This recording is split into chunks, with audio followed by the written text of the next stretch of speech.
को अगर कोई पूरा सुनेगा तो जो ट्वीट आरजेडी ने किया है वो भ्रामक है। जिस गांव की ये वीडियो है उस गांव में आरजेडी के एक दबंग नेता रहते हैं। केंद्रीय मंत्री और जेडीयू नेता राजीव रंजन ललन सिंह ने हाल ही में उनके बयान को लेकर दर्ज एफआईआर पर प्रतिक्रिया देते हुए चुनाव आयोग का सम्मान जताया और कहा कि मामले की सच्चाई वीडियो पूरा सुनने पर स्पष्ट हो जाएगी।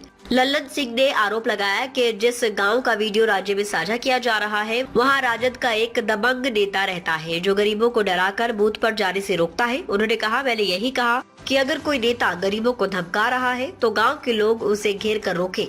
अगर वो वोट देने चाहे तो मतदान करवा कर फिर से घर भेज दे। गरीबों को धमका कर वोट नहीं लिया जा सकता। साथ ही उन्होंने दोहराया कि चुनाव आयोग संवैधानिक संस्था है और सभी पार्टियां तथा नागरिक इसका सम्मान करते हैं। ललन सिंह ने ये भी कहा कि राजद द्वारा किए गए ट्वीट मिसलीडिंग यानी भ्रामक है और पूरे वीडियो को सुनने पर परिस्थिति स्पष्ट हो जाएगी। घर से बाहर मत निकलने दीजिए वोटिंग के लिए। देखिए, एक तो जो ट्वीट हुआ है, कई तरह के ट्वीट हुए हैं और जो ट्वीट हुए हैं उसके आधार पर चुनाव आयोग के निर्देश पर एफआईआर दर्ज हुआ है। चुनाव आयोग संवैधानिक संस्था है, निष्पक्ष है। हम सब लोग चुनाव आयोग का सम्मान करते हैं और जिस वीडियो की बात हुई है उस वीडियो को अगर कोई पूरा सुनेगा तो जो ट्वीट आरजेडी ने किया है वो भ्रामक है। जिस गांव की ये वीडियो है उस गांव में आरजेडी के एक दबंग नेता रहते हैं। वो दबंग नेता लोगों को, गरीबों को डरा धमका के बूथ पर नहीं जाने देते। मैंने यही कहा कि ये नेता अगर गरीबों को डराएं धमकाएं तो गांव के लोग उनको घेर के बंद करिए और अगर वो मतदान करने के लिए जाना चाहें तो उनको चुनाव बूथ पर मतदान कराइए और मतदान करा के उनको फिर से घर में रहने पर मजबूर करिए। गरीबों को कोई डरा के वोट नहीं ले सकता है, धमका के वोट नहीं ले सकता है। ये हमने शिवनार की सभा में कहा। ये मेरा पूरा वीडियो है। जिस वीडियो को आप भी देखेंगे तो उसमें ये पूरी बात आ जाएगी।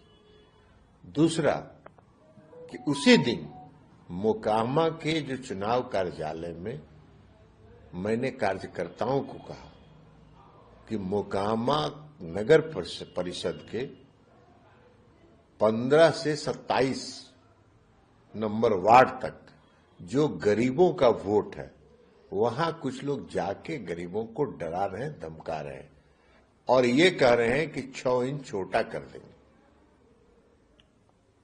चुनाव है और चुनाव में अगर गरीबों को 6 इंच छोटा करने की धमकी देंगे तो वो खुद ही 6 इंच छोटा हो जाएंगे। इसमें कौन सा डराने की बात है?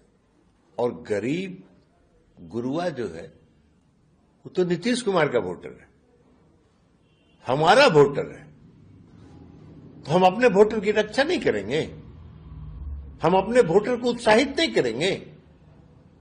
हम अपने वोटर को निर्भीक नहीं करेंगे? हमारे वोटरों को अगर आप डराइएगा, धमकाइएगा तो हम भी राजनीतिक दल हैं, हम भी चुनाव लड़ रहे हैं। हम अपने वोटरों को उत्साहित करेंगे ना कि डरना नहीं है, वोट देना है। ये चुनाव आयोग भी करता है। चुनाव आयोग भी यही कहता है कि बिना डर भय के वोट दीजिए। तो इसमें मैंने क्या कहा? हाँ, और दूसरा हम जरा आरजेडी से एक सवाल पूछना चाहते हैं कि मोकामा के टाल में एक घटना हुई। घटना दर्दनाक है, दुखदाई है। हम सब उसको इस तरह की घटना की निंदा करते हैं, लेकिन उस घटना में जिनकी मृत्यु हुई स्वर्गीय दुलारचंद यादव जी की, उनकी शव यात्रा में जिस तरह कुछ जाति विशेष को इंगित करके, चिन्हित करके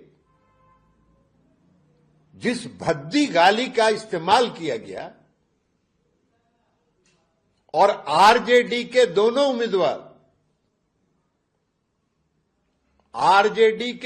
उम्मीदवार उस गाड़ी पर बैठे हुए थे, उनकी उपस्थिति में कुछ समाज को इंगित करके, चिन्हित करके उसको गाली गलौज दिया गया, भद्दी भद्दी गालियां दी गई, जो पूरे बिहार में वायरल है वीडियो। इस पर क्यों नहीं आरजेडी प्रतिक्रिया व्यक्त करती है? आरजेडी वही शासन लाना चाहती है जो उनके पिताजी के समय में का शासनकाल था, जब भूरा बाल साफ करो, फलना साफ करो, उसको ठीक कर दो, उसको दुरुस्त कर दो, यही शासन चलाना चाहते हैं। नीतीश कुमार जी का शासन कानून का राज है, और हम सब लोग कानून का सम्मान करते हैं। और इसलिए मेरे ऊपर अगर चुनाव आयोग के निर्देश पर आचार संहिता के उल्लंघन का एफआईआर दर्ज हुआ है, हम इसका भी सम्मान करते हैं।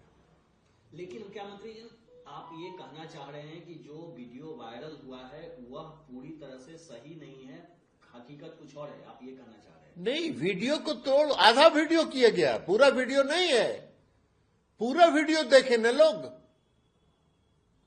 और जब एफआईआर दर्ज हुआ तो पूरा वीडियो जांच होगी ना, पूरी वीडियो न देखी जाएगी, हमसे भी पूछा जाएगा ना, हम बताएंगे ना। रिकॉर्डेड है, ऐसा थोड़ी है कि नहीं है रिकॉर्डेड।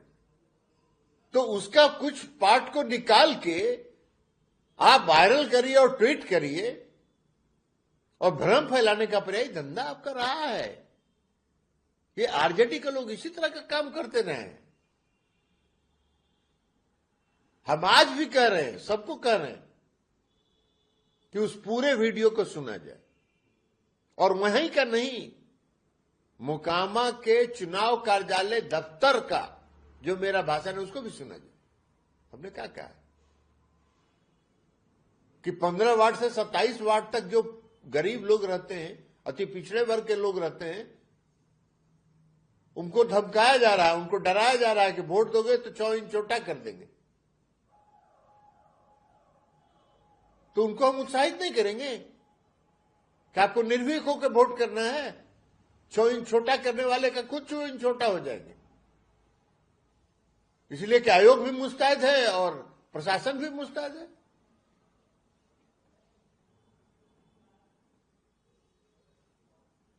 तो ये इस तरह का भ्रम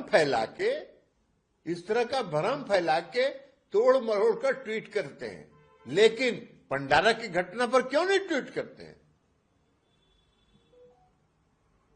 उस पर क्यों नहीं क्षमा मांगते हैं बिहार के लोगों से? कौन सा राज्य स्थापित करना चाहते हैं? क्या वही पुराना शासनकाल जो लालू जी का और राबड़ी जी का था, उसी शासन की पुनरावृत्ति चाहते हैं? ये बिहार के लोग नहीं होने देंगे। बिहार के लोग